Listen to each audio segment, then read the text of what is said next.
नमस्कार, अस्सलाम वालेकुम, सत श्री अकाल, जय झूलेलाल। मैं हूं जी प्रेम मटरानी और आप देख रहे हैं हालात हाजरा का प्रोग्राम। हकीकत ये है। इब्तदा में आपसे दरख्वास्त है, मेहरबानी फरमाकर चैनल को ज़रूर सब्सक्राइब करें। नाजरीन, 1982 में हिंदुस्तान में एक फ़िल्म आई थी, बॉलीवुड की फ़िल्म थी, हिंदी। उसका नाम था डिस्को डांसर। उसके कई गाने मशहूर हुए थे। बापी लहरी की म्यूज़िक थी, disco I am a disco dancer, वो भी बहुत मशहूर हुआ था। फिल्म चली भी थी commercially, it was a successful film. उसका एक गाना था, जिम्मी जिम्मी जिम्मी आजा आजा आजा।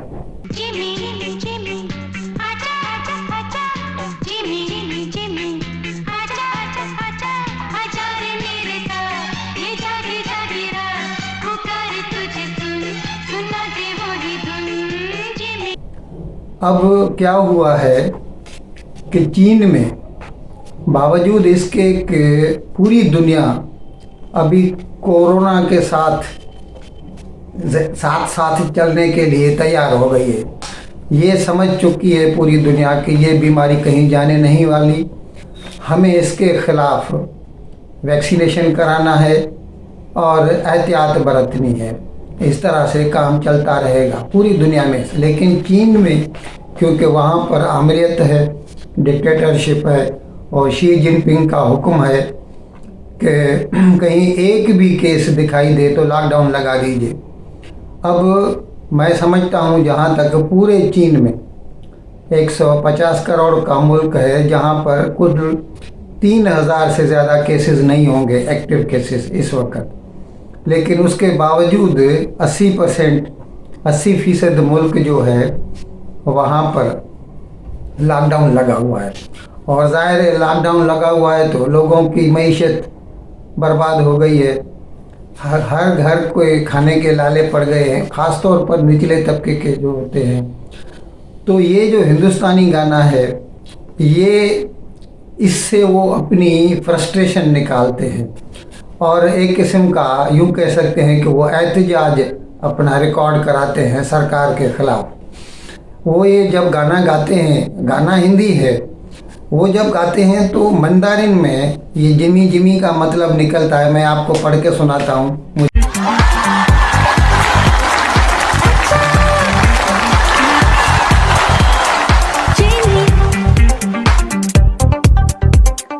ये देखना पड़ेगा। जिमी जिमी का मतलब उनकी मंदारिन में होता है, मुझे कुछ चावल दो, मेरे पास ख़त्म हो गए हैं, ज़्यादा की ज़रूरत नहीं, मेरा ख़ानदान छोटा है। अब इस तरह से वो लोग अपना जो एहतजाज है वो रिकॉर्ड कराना चाहते हैं, रजिस्टर कराना चाहते हैं। और इस तरह से क्या हुआ है कि अब तक टिल टुडे वहाँ की सरकार, बावजूद इसके कि आमिर सरकार है, उनका इस तरफ ध्यान नहीं गया कि लोग इस तरह से भी एहतजाज कर सकते हैं। नहीं तो हो सकता है वहाँ पर जैसे दूसरी चीज़ों पर पाबंदी लगाई जाती है, ट्विटर पे पाबंदी है, कई चीज़ों पे पाबंदी है वहाँ पर, तो इसी तरह से हो सकता है इस गाने पर भी पाबंदी आयद कर दी जाए। नाज़रीन, हमने आपको बताया था कि तोशाखाना केस में इलेक्शन कमीशन ऑफ पाकिस्तान ने इमरान खान को एक तो म्याम वाली सीट से डिसीट भी किया था और साथ साथ उसको नाअहल भी करार दे दिया था। तो फिर उसके ख़िलाफ़ सुप्रीम कोर्ट में पीटीआई गई और पीटीआई ने वहाँ पर पहले तो उन्होंने ये रिक्वेस्ट की थी कि इसके ऊपर उन्हें स्टे ऑर्डर मिलना चाहिए, यानी ये जो उसको डिसीट किया गया है। तो सुप्रीम कोर्ट ने ये जवाब दिया कि नहीं, पहले तो वो कह रहे थे कि पहले दिन ही कह रहे थे कि हमको स्टे ऑर्डर। तो फिर जस्टिस उमर अता बंदयाल ने कहा कि पूरा ऑर्डर तो आने दो।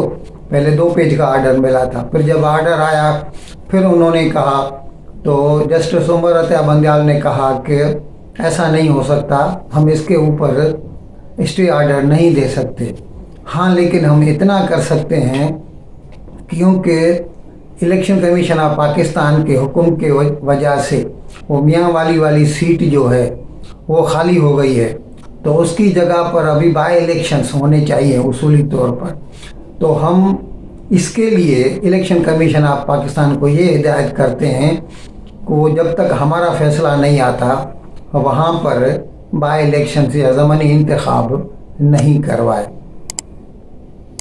अब क्योंकि सुप्रीम कोर्ट ने ये कहा है कि बाई इलेक्शंस पे हमने रोक लगा दी है, तो अपने जनाब इमरान खान जो हैं वो उछल पड़े हैं ये फैसला सुनकर। और कल उन्होंने, चौथा दिन था उनका, लॉन्ग मार्च चालू था, तो उसमें उन्होंने खिताब करते हुए लोगों से कहा कि अभी उन्होंने तो ये कह दिया कि सुप्रीम कोर्ट ने इसके ऊपर हमें स्टे ऑर्डर दे दिया है, यानी ये जो उसको डिस्क्वालीफाई करने का जो ऑर्डर था या डिसीट करने का जो ऑर्डर था उस पे स्टे ऑर्डर दे दिया है। और फिर उसके साथ साथ उन्होंने वो आ गए अपने वही पंजाबी बड़के बोलने पर कि उन्होंने कहा कि सिकंदर सुल्तान राजा तुम सुन लो, ये जो है चीफ इलेक्शन कमिश्नर है, अभी उसको भी धमकियां दे रहे हैं। वो जैसे पहले उन्होंने इस्लामाबाद में आईजी को धमकी दी थी, फिर वो एडिशनल सेशन जज थी मोहतरमा ज़ेबा चौधरी, उसको धमकियां दी थी, और फिर जब उनके ऊपर तौहीन अदालत का केस चलाया गया तो फिर माफ़ी मांगने लगे थे। अब फिर से वो सिकंदर सुल्तान राजा को धमकियां दे रहे हैं और उसे कहते हैं कि मैं तुम्हें छोड़ूंगा नहीं, और मैं जो है ये आपके ऊपर मैं डिफेमेशन का यानी हत्तक इज़्ज़त का मैं केस करूंगा। और उसमें से उसने डिमांड किया है कि मैं आपसे 1000 करोड़ लूँगा, 1000 करोड़ का सूट ऑफ डिफेमेशन फाइल करूंगा मैं आपके खिलाफ। अब अगर इसको हम यार्डस्टिक बना दें या क्राइटेरियन बना दें कि कोई भी आदमी, कोई भी एग्रीव्ड पार्टी, समझो एक कोर्ट से उसको कोई सज़ा मिलती है और फिर वो उसके बालातर कोर्ट में अपील में जाता है और उसको वहाँ पे रिलीफ मिल जाता है, तो क्या उसको ये हक मिल जाता है कि वो जो निचली कोर्ट है उसके खिलाफ सूट ऑफ डिफेमेशन फाइल करे, क्योंकि भाई उसने तो उसके खिलाफ फैसला दे दिया था और इस तरह से उसको चोर गर्दाना था। ये तो बेसिक प्रिंसिपल्स ऑफ जस्टिस जो है ना उनके साथ ही मजाक होगा। अब इमरान खान को ये इतना भी समझ में नहीं आता, न तो उनको खुद समझ में आता है, न हमें ये समझ में आता है कि उनके इतने अच्छे अच्छे वकला हैं, वो क्यों नहीं उनको सही सही मशवरा देते कि जनाब आप ऐसा नहीं कह सकते। नाज़रीन, अब हमने तो सुना है 5-10 हज़ार लोग उसके साथ होते हैं जो लॉन्ग मार्च है। नवाज़ शरीफ अपने ट्वीट में कहते हैं कि 2000 से ज़्यादा नहीं है, खुदा बेहतर जानता है, हमने उनकी काउंटिंग तो नहीं करवाई। लेकिन जो भी है, इससे जनाब इमरान खान का हौसला बहुत बढ़ गया है और अभी उन्होंने सबको धमकियां देना शुरू कर दिया है। और अभी तो वो एस्टेब्लिशमेंट को भी धमकी दे रहे हैं और कहते हैं कि ये जो लोग मेरे साथ चल रहे हैं इनको इनकलाब लाना है, अभी इससे इनकलाब आएगा मुल्क में। अगर आप चाहते हैं कि ये इनकलाब नॉन वायोलेंट हो यानी इसमें खून खराबा न हो, तो आप इलेक्शन करवाएं जल्द से जल्द। और अगर आपने इलेक्शन नहीं करवाए तो यही इनकलाब जो है खूनी हो सकता है और इससे लोगों की जानें जा सकती हैं। और अगर इसको हम ये बना दें कि भाई जब इमरान खान खुद ये कहते हैं कि ये खूनी हो सकता है, तो इसका मतलब फैसल वावड़ा ने भी सही कहा था। और अली अमीन गंडापुर का जो ऑडियो आया था जिसमें वो एक असद खान को कहता है कि आप हथियार तैयार रखें, लाइसेंस तैयार रखें, लोग तैयार रखें, हम जब पहुंचेंगे तो आप इस्लामाबाद की सरहद पर हमसे मिलना।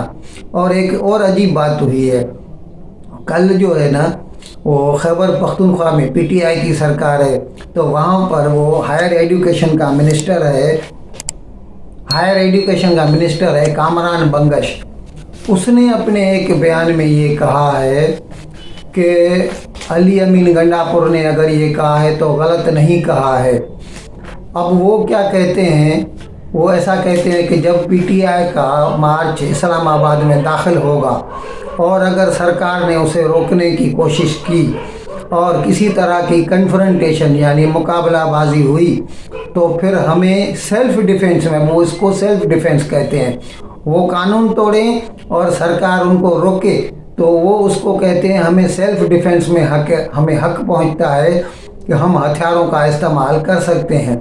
तो अगर ये सारी बातों को जहन में रखा जाए तो फिर तो फैसल बावड़ा ने जो प्रेस कॉन्फ्रेंस की थी वो हकीकत से दूर नहीं थी, क्योंकि उसमें उसने कहा था कि मुझे इस लॉन्ग मार्च में लाशें ही लाशें और जनाजे ही जनाजे दिखाई दे रहे हैं। और अभी खुद पीटीआई के लोग, क्योंकि अभी तक क्या है, लॉन्ग मार्च के 4 दिन हुए हैं और हर दिन 10-12 किलोमीटर मुश्किल से चलते हैं। 2 बजे के बाद तो इमरान खान पहुंचते हैं, फिर खिताब करते हैं, फिर आहिस्ता आहिस्ता बढ़ते हैं, फिर 4-5 बजे वो ख़त्म हो जाता है उनका। तो इस तरह 10-12 किलोमीटर हर रोज़ चलते हैं और इस तरह से तो 15-20 दिन तो लगे ही जाएंगे। वो खुद भी मान रहे हैं कि ये 4 नवंबर तक नहीं पहुंच पाएंगे हम इस्लामाबाद, लेकिन जब भी पहुंचेंगे तो इसका मतलब जब वहाँ पर पहुँचेंगे। और अच्छा, ये कामरान बंगश ने ये भी कहा है कि हमने हर एमपीए पे, यानी खैबर पख्तूनख्वा के जो एमपीएज हैं उनके ऊपर उन्होंने जिम्मेदारी लगाई है कि हर एमपीए कम से कम 1500 से 2000 आदमी लेकर आएगा। अभी समझे 100 एमपीए हैं तो 1.5 से 2 लाख तो पेशावर से आ सकते हैं इस्लामाबाद में। अब अगर वो सब लोग हथियारों के साथ आएंगे तो आप खुद तसव्वुर कर सकते हैं इस्लामाबाद का नक्शा क्या होगा उस दिन, जिस दिन इसका लॉन्ग मार्च, इमरान खान का लॉन्ग मार्च इस्लामाबाद में पहुंचेगा। नाज़रीन, हमने आपको बताया था कि सुप्रीम कोर्ट में तौहीन अदालत का केस भी इमरान खान के ख़िलाफ़ चालू है, उसकी भी रोज़ बरोज़ सुनवाई हो रही है। तो उसमें हमने आपको ये भी बताया था कि अजीब बात की थी सुप्रीम कोर्ट के जजों ने कि उन्होंने 2 वकला को, जो फैसल फरीद और दूसरे वो कौन, हाँ, बाबर अवान, उनको कहा था कि आपने अंडरटेकिंग दी थी 25 मई को कि इमरान खान जो है डी चौक पे नहीं पहुंचेंगे और दूसरों को भी नहीं कहेंगे वहाँ पर आने को। तो उनके लिए उनसे एक्सप्लेनेशन मांगा गया था। अभी उन लोगों ने तो सीधा सीधा कह दिया था कि हम तो वकला हैं उनके, हमें जैसे कहा गया हमने बताया। लेकिन अभी वो ये बहाना कर रहे हैं कि हो सकता है कि आपका जो हुक्म था कि सुप्रीम कोर्ट ने उसी दिन, जजों ने उस दिन कहा था कि इमरान खान को डी चौक पे आने न दिया जाए और मना कर दिया जाए कि वो दूसरों को भी ऐसा मत कहें। लेकिन बावजूद इसके इमरान खान ने अपने लोगों को कहा था आप सब लोग डी चौक पहुँचे, और वो लोग पहुँचे थे और वहाँ पर उन्होंने एक बिल्डिंग और कई पेड़ों में आग लगा दी थी और बहुत अफरा तफरी मचाई थी। तो इसके की वजह से जो गवर्नमेंट ने इमरान खान और इनके ख़िलाफ़, उसके जो टॉप लीडरशिप है उसके ख़िलाफ़ जो तौहीन अदालत का केस किया है, तो उसमें इन वकला ने तो कहा है कि हमारा तो इससे कोई वास्ता नहीं है, हम तो उनके वकील हैं।